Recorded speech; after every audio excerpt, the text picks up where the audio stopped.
अस्सलामु अलैकुम रहमतुल्लाहि व बरकातुहू।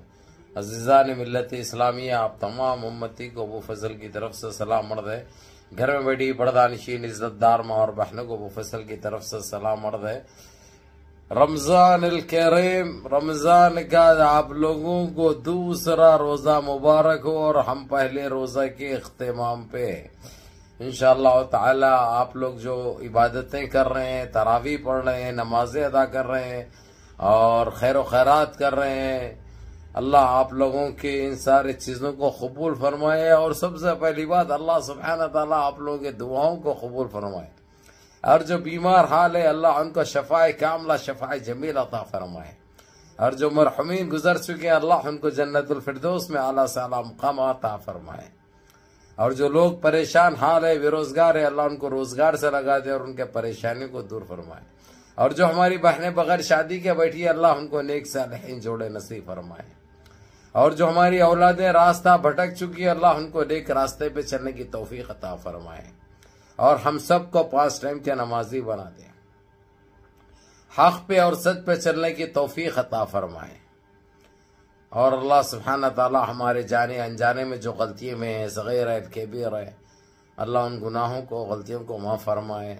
बहरके मेरे अजीज दोस्तों, मेरे भाइयों, रमज़ान करीम महीना है, रहीम महीना है, बरकतों वाला महीना है, ये तो हम जानते हैं। लेकिन बात ऐसे भी है जो जानकर भी अनजान रहते हैं, लेकिन उनको खुदा की कुदरत हमेशा इनको दिखाते आई हुई है और हमेशा ये लोग झेले। वैसे ही एक करिश्मे की बात करूंगा मेरे अजीज दोस्तों, मेरे भाइयों।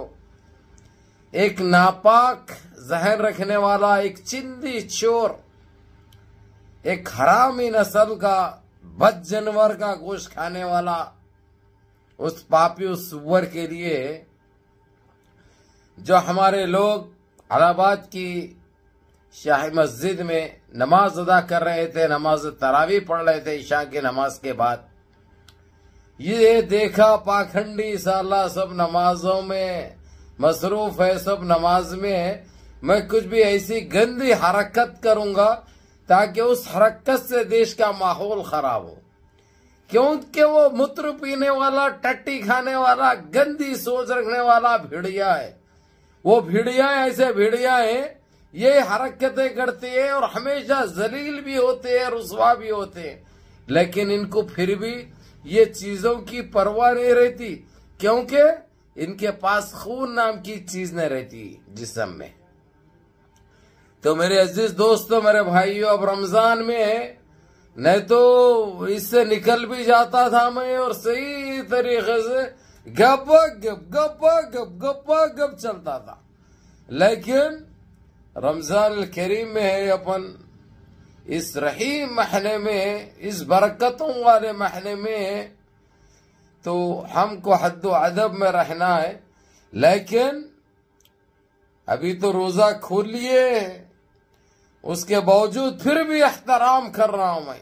लेकिन ऐसी गंदी हरकत दोबारा हुई अगरचे, तो फिर मैं अपनी आवाज से निकल दूंगा, फिर अम्मा बहन पे आ जाऊंगा, फिर नहीं बोलना कहीं को आए, समझे ना।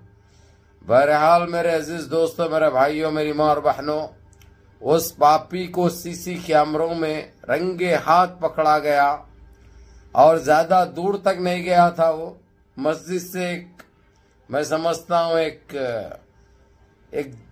40 कदम चला है उसने, क्योंकि वो टाइम पे सलाम फेरते ही इतनी बास आ रही थी, हालांकि अभी तरावी खत्म नहीं हुई थी पूरी, लेकिन जब सलाम फेरे 4 रकात के बाद तो इतनी बदबू आ रही थी। सब यानी इनके हरकतों से तो वाकिफ हो चुके हैं, इसीलिए 1 हफ्ता पहले कैमरे लगा दिए। और कब से मैं 1 महीने से कोशिश कर रहा हूं कि हर मस्जिद पे सीसी कैमरा होना चाहिए, मस्जिद के अंदर भी, मस्जिद के बाहर भी।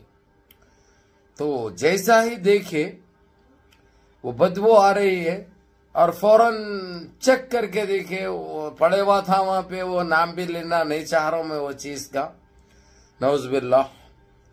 अल्लाह ऐसे पापियों को गारत कर दे, अल्लाह ऐसे पापियों को नस्त नाबूद कर दे, अल्लाह ऐसे गुनहगारों को जमीन बोझ कर दे और गटर में मिला दे। बस यही कह सकते हैं। भला इससे ज्यादा हमारी जबान का तो कोई आप लोगों को पता है और उनको अंदाजा है, लेकिन फिर भी उस करीम, उस रहीम, उस बरकतों वाले महीने का एहतराम भी हमको करना है। उस अजीम महीने का एहतराम भी हमको गस्मन अलैह करना है। बहरहाल मैं कहाँ पे था, तो सलाम फेरने के बाद जब बदबू इसी आ रही थी तो देखेंगे वो हाउस के जिधर वजू किया जाता है, हाउस के कोने में, क्योंकि जिस तरीके से सफ़े बने हुए थे ना, तो हाउस की जगह खाली थी। वो अंदर ही डालना है इसको, बाहर डालने से इसका मिशन पूरा नहीं होता। अंदर डालने के लिए उसने वो जगह चुना, क्योंकि वजू करने की जगह पे कोई भी नहीं थे, वहां पे डाल दिए।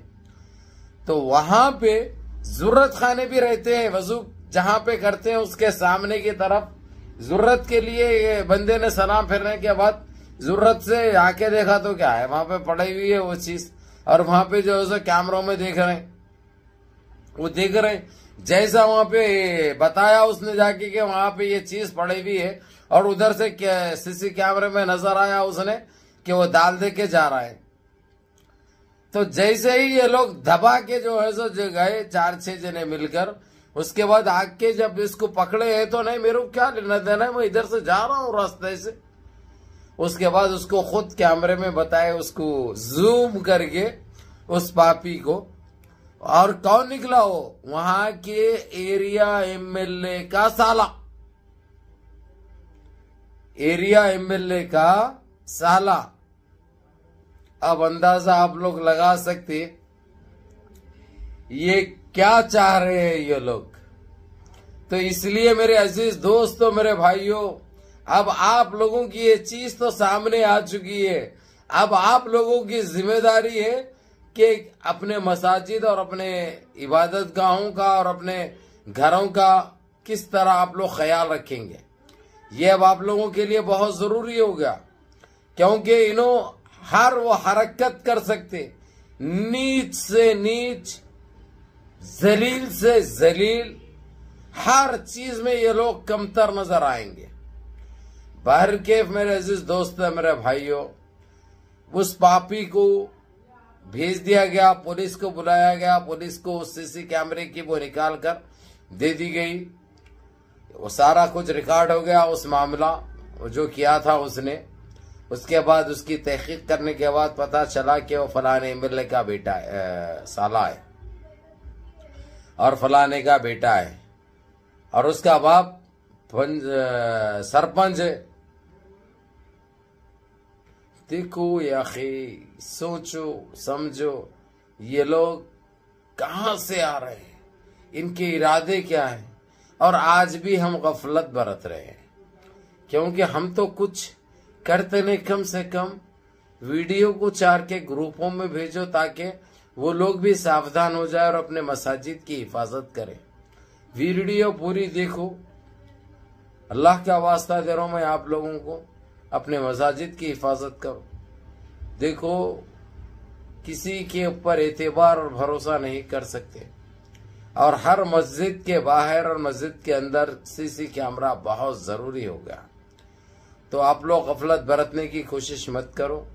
बहरहाल मुनज़्ज़म रहो, मुत्तहिद रहो, अपनी सफ़ों में इत्तिहाद बरकरार रखो, नमाजों की पाबंदी करो, माँ बाप की खिदमत करो, बड़ों के अहकाम पर अमल करो, अपने इस भाई को भी दुआओं में याद रखो। अस्सलामु अलैकुम व रहमतुल्लाहि व बरकातुहू।